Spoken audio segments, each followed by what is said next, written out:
Meine Hobbys hatte ich zum Beruf gemacht. Daraus wurde Race to Sight. Ein Unternehmen, das die Technik für die Zeitmessung bei Sportevents entwickelt.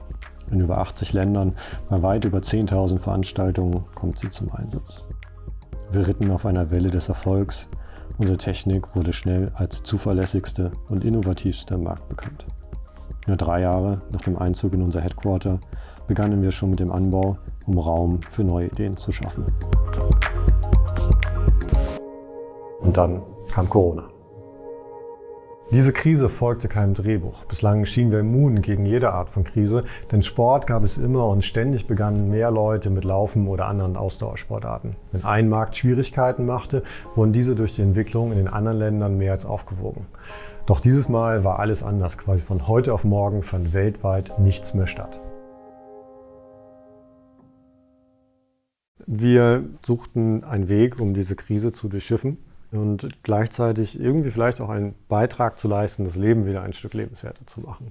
Denn Menschsein bedeutet, aufeinander zu treffen, sich zu versammeln, gemeinsame Dinge zu unternehmen.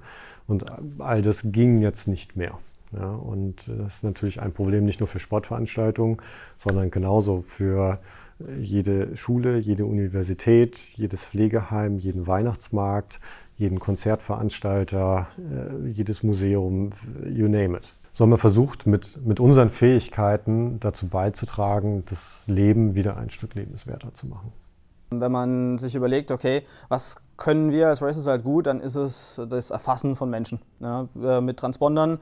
Die Erfassung von Personen ist wirklich was, wo ich sagen würde, da macht uns keiner was vor. Und haben dann festgestellt, dass unsere Kernkompetenz darin liegt, festzustellen, wer wann wo war. Aus diesen Informationen generieren wir Ranglisten bei Marathonveranstaltungen oder Laufsportveranstaltungen. Und dann haben wir uns die Frage gestellt, wer braucht denn noch Antworten auf die Frage, wer war wann wo? Und auf einmal war genau diese Fähigkeit sehr gefragt und ist eine Fähigkeit, die außer im Sport in der Form eigentlich selten benötigt wird tatsächlich. Ja, so dass wir vielleicht sogar tatsächlich genau der Richtige sind, um dieses Problem zu lösen. Und dann kamen wir auf die Idee, Kontakttracing zu machen im Zusammenhang mit der Pandemie.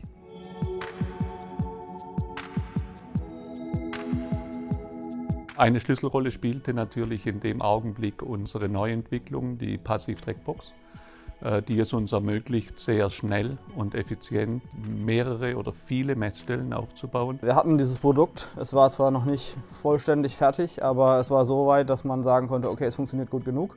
Und wir haben es jetzt im letzten halben Jahr noch verfeinert, auch ein bisschen angepasst auf die Tavier-Lösung, weil es auch einfach ein großes Glück, dass das Produkt zum richtigen Zeitpunkt am richtigen Ort war. Wenn man eine neue Technologie entwickelt oder eine Technologie so stark verbessert, dass nichts Vergleichbares auf dem Markt ist, dann werden Dinge möglich, die vorher nicht möglich waren. Wir haben in unseren Überlegungen sehr schnell gemerkt, dass wir im Grunde genommen alles haben, was man braucht. Wir haben unsere Passiv-Trackboxen, wir haben die Transponder. Von daher war es für uns sehr einfach eigentlich umzustellen auf das Kontakttracing. Als Teilnehmer bekomme ich ein Badge. Und der wird normalerweise an einem Lanyard um den Hals getragen, kann aber auch ein Transponder sein, der auf die Rückseite von einem bestehenden Namensschild oder sowas draufgeklebt wird. Und den muss ich tragen, den muss ich öffentlich sichtbar vorne tragen. Und wenn ich das tue, dann werde ich von den Trackboxen erfasst. Und das passiert normalerweise dann, wenn ich irgendwelche Räume betrete oder verlasse, sodass unser System immer weiß, wann ich in einen Raum hineingegangen bin und wann ich da wieder rausgegangen bin. Und damit können wir rekonstruieren, wer wie lange zusammen in einem Raum verbracht hat. Und wir können danach Listen erzeugen, wo wir sagen können, okay, diese 2 Personen, die sind sich nie begegnet. Oder diese 2 Personen, die haben über 2 Tage Konferenz möglicherweise 3 Stunden gemeinsam in einem Raum verbracht. Das erste Event, das wir gemacht haben, war das Swiss Economic Forum in Montreux. Da waren 900 CEOs aus der ganzen Schweiz anwesend. Und diese Veranstaltung durften wir tracen. Wir haben dort in Montreux im Kongresszentrum oder Tagungszentrum insgesamt 47 Boxen aufgestellt. Aus unserer Sicht hat es sehr gut funktioniert. Es gab sogar einen Infektionsfall und dank unserer Daten konnte die Rückverfolgung gewährleistet sein. Und anstelle von 900 CEOs, wie es ursprünglich angedacht war, musste nur einer in Quarantäne. Wenn ich sage, hey, da war es ein positiver Fall und ich habe gar keine Ahnung, was da passiert ist und ob ich mit dem Kontakt hatte oder nicht, dann würde ich wahrscheinlich am Wochenende drauf nicht meine Eltern besuchen gehen und ich werde wahrscheinlich auch in der Woche drauf nicht ins Büro gehen. Ja, wenn ich aber sehe, okay, ich habe mit dem nur 3 Minuten irgendwo eine Lobby zusammen verbracht, dann sage ich, okay, das Risiko ist gering, dann kann ich meine Eltern besuchen gehen und kann auch wieder ins Büro. Ein anderer wichtiger Aspekt ist das Live-Monitoring während der Veranstaltung. Das heißt, die Veranstalter bekommen von uns Informationen, wie viele Menschen sich momentan in welchem Raum aufhalten. Und daraus können sie Rückschlüsse ziehen. Erstens gibt es häufig Räume mit Kapazitätsgrenzen, die können wir dann auch grafisch darstellen.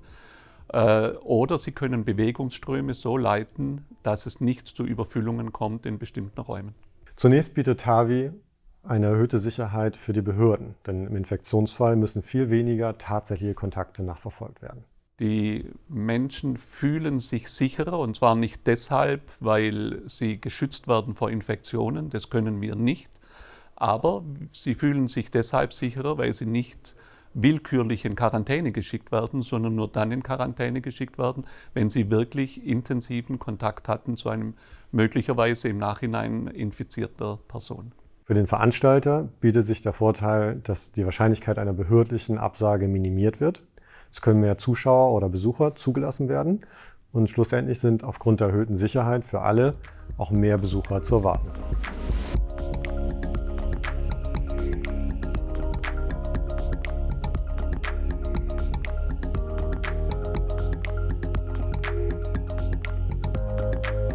Am Anfang die ersten Überlegungen waren, wir haben eine Mission, das heißt, wir wollen helfen mit unseren Systemen. Und in der Zwischenzeit entwickelte sich das Ganze zu einer Vision. Möglicherweise kann die Firma da einen neuen Weg beschreiten und neue Märkte auch erschließen. Wir hoffen mit TAVI zu helfen, in der aktuellen Krise das Leben wieder ein Stück lebenswerter zu machen und insbesondere natürlich auch, dass Sportveranstaltungen wieder in einem größeren Maße stattfinden werden.